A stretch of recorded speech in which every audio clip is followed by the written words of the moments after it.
Assalamu alaikum, brothers and sisters. Welcome back to the Divine Reality course. We're continuing with the argument, which is the Quranic argument for God's existence. And now we will be looking at the second option of the four possibilities. And let me just quickly highlight them again for you. When it comes to the origins of the universe, looking at the ayat in chapter 52, verse 35 and 36, we can derive four possibilities. Three which Allah mentions, one which is unsaid, which we should conclude ourselves. The first possibility is, could the universe come from nothing? We looked at that in the last session and we concluded that the universe couldn't come from nothing because the nothingness has no potential. It's the absence of anything, and out of nothing, nothing comes.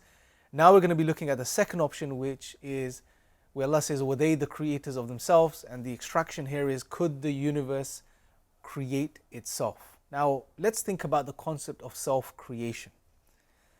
Could the universe create itself? Could something create itself?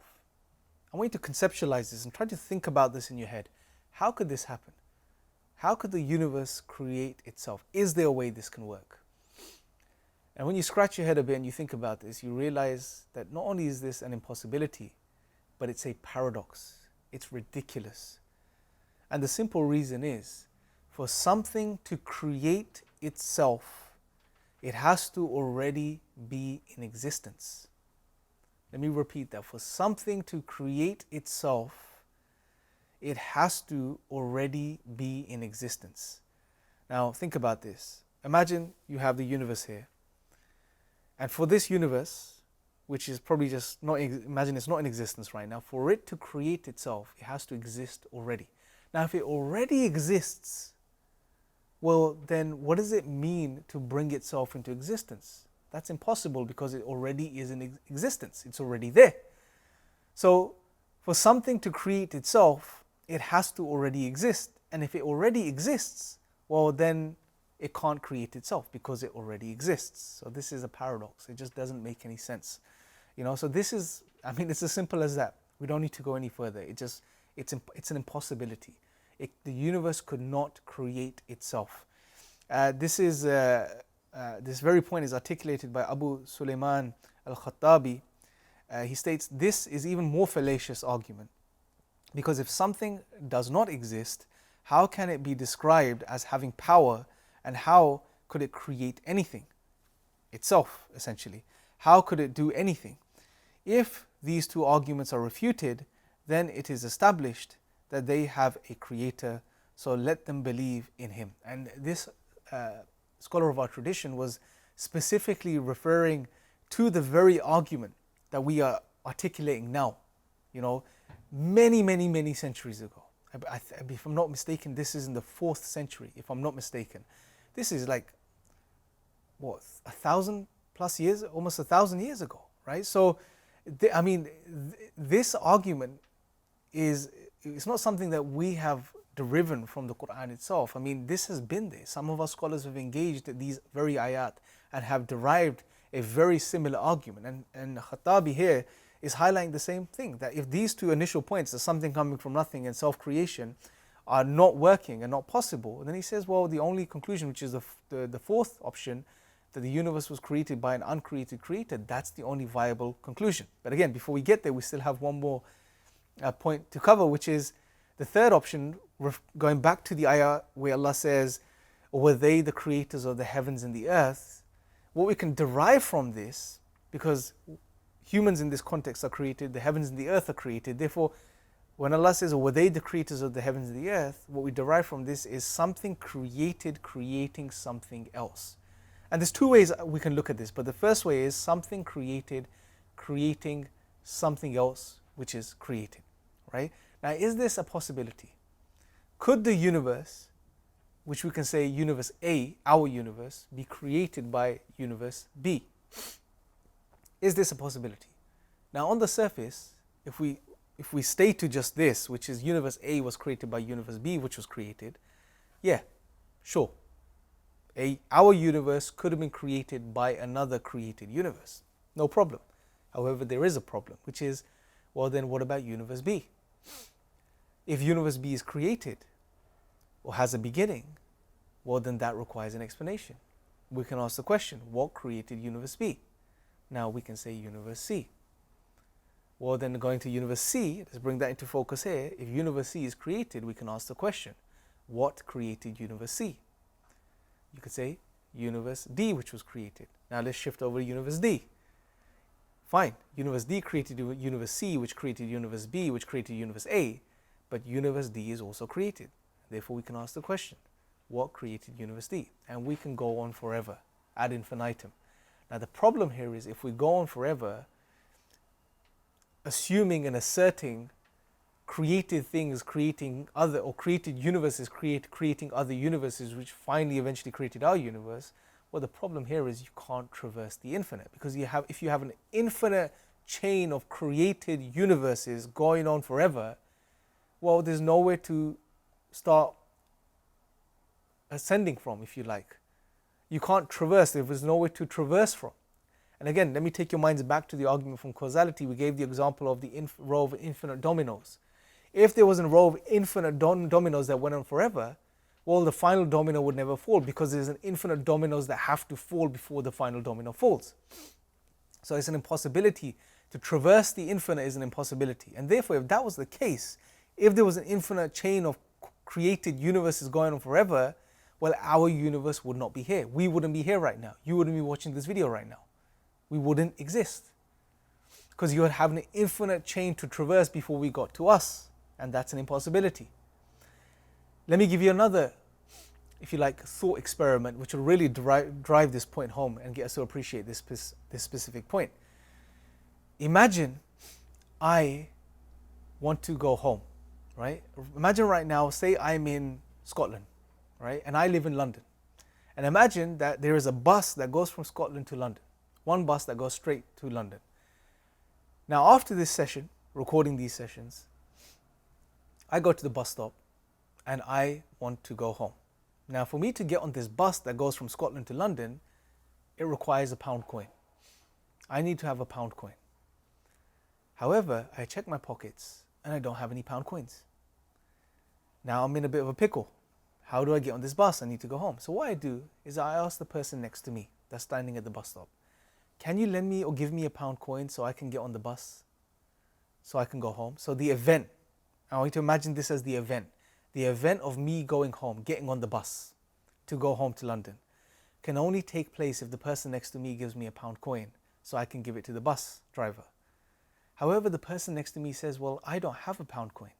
However, let me ask the person next to me if they can lend me a pound coin. So they turn to the person next to them and they say, can you lend me or give me a pound coin so I can give Imran a pound coin so he can get on the bus to go home to London?